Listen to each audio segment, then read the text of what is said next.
Hey, what's up guys? Joker here.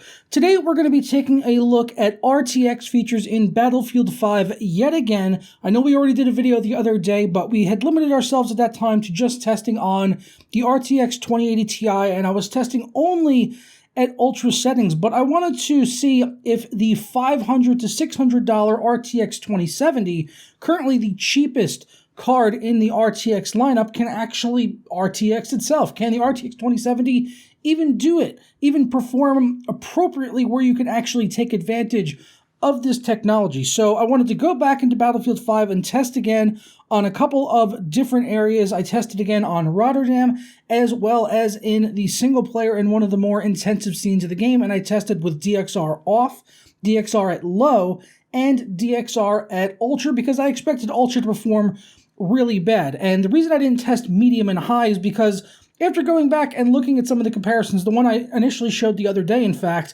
is that medium and high almost seem to have zero discernible difference from ultra in terms of how it looks, as well as the performance. It's pretty much identical between medium, high, and ultra, and I'm not really too sure why that is right now, but there is definitely a difference between low and ultra when it comes to performance, a very big difference, in fact, while the visual difference is actually quite small, which I mentioned in that original video. And to give our RTX 2070 the best chance possible of being able to handle RTX features in Battlefield 5, I'm using the Gigabyte OC card, which I already reviewed on the channel. If you want to go back and check out that video, I'll have a card up here on the screen if you want to take a look at it.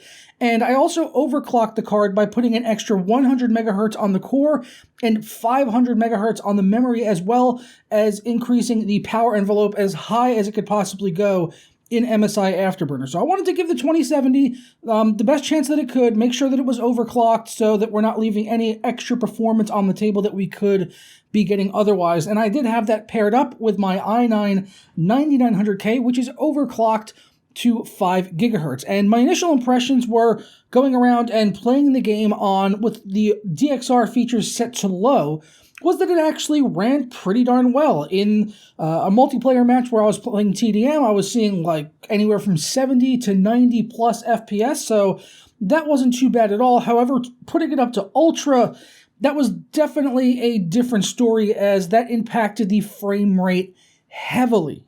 And just to give you an idea of the visual difference between DXR off versus low versus ultra, I'll be showing you a scene right now where I'm taking a look at the reflections off of a car on the map Rotterdam, where you can see with DXR low to ultra, I really couldn't tell a difference visually, although the frame rate was definitely quite different between the two. Although obviously with DXR turned off, you're going to get a significant performance improvement, almost double in some instances. And obviously there is less detail in the reflection, like you can't really see the character model of your player.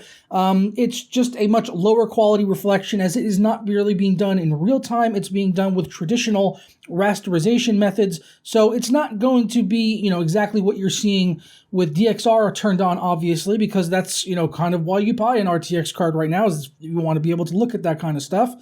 So obviously with it off, you don't get as much detail in the reflection, and with it on, you do see a little bit more detail. But as I said back in that first video, I still don't think that it is worth using for the impact that it has on the performance in the game, which we're gonna talk about now. And we'll start off talking about that Rotterdam map. I did a extended benchmark run. I actually did a longer run than what I had done in the original video with the 2080 Ti. I wanted to do just a little bit longer of a run here. So I walked all the way through the streets of Rotterdam, and you'll see with RTX off, we're getting exceptional frame rate, something that could fully leverage something like a 1440p, 144 hertz monitor. Although right here in all these benchmarks, I was playing at 1080p. So all these benchmarks, all these tests were done at 1080p because I wanted to, 1440p is going to be really demanding. And even with RTX at low, you're going to have a lot of performance issues trying to run the RTX 2070 at that higher resolution. So I did everything at 1080p. Graphics quality was set to ultra, except the only thing I changed was DXR, whether it was off, set to low, or set to ultra itself. And as I said there, 1080p, we're getting over 100 FPS with DXR turned off, while at low, we're getting anywhere from 60 to 80, maybe even 90 FPS, depending on where you happen to be in that particular map. And Ultra definitely struggling quite a bit, staying down below 60 FPS for the vast majority of the run there on the Rotterdam map, and that was the same with the single player as well. But we'll go ahead and take a look at the first graph here for the Rotterdam map.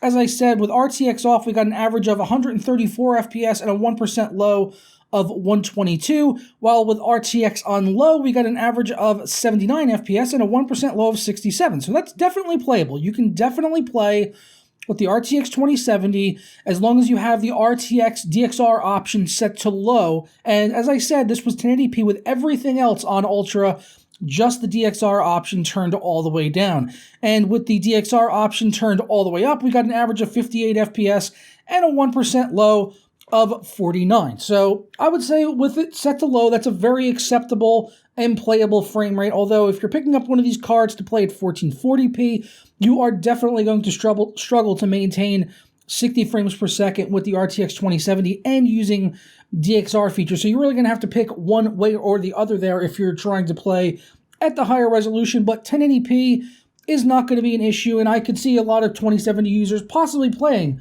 at 1080p, whereas the other day where I was testing at 1440 on the 2080 Ti, I didn't really feel like that was very likely. I can't imagine people buying a $1,200 to $1,300 graphics card to play games at 1080p, but a 2070, it is very likely that could be the case.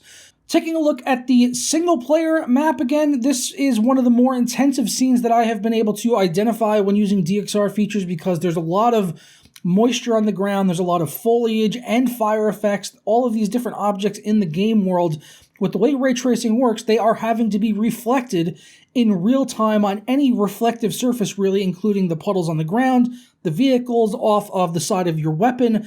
So it is definitely going to be one of the more intensive scenes that you will find in Battlefield 5 when it comes to utilizing ray tracing features. So in this area with DXR turned off, we got an average of 116 FPS and a 1% low of 80, while with DXR on low, we got an average of 70 FPS and a 1% low of 59. So once again, in the single player, even in the most intensive scene, as long as you set DXR to low on the 2070 at 1080p, you should be absolutely fine. However, if you crank it up to Ultra, as you see here, we got an average of 46 FPS and a 1% low of 33, which is abysmal. I wouldn't recommend anyone wanting to play with that. Even on like a G-Sync monitor, you are definitely going to notice the frame rate drops using RTX features at Ultra. So that is all I've got for you on the RTX 2070 testing DXR in Battlefield 5. I do look forward to your thoughts and discussion down in the comments below on this performance here, which is, I think, shedding a little bit more light,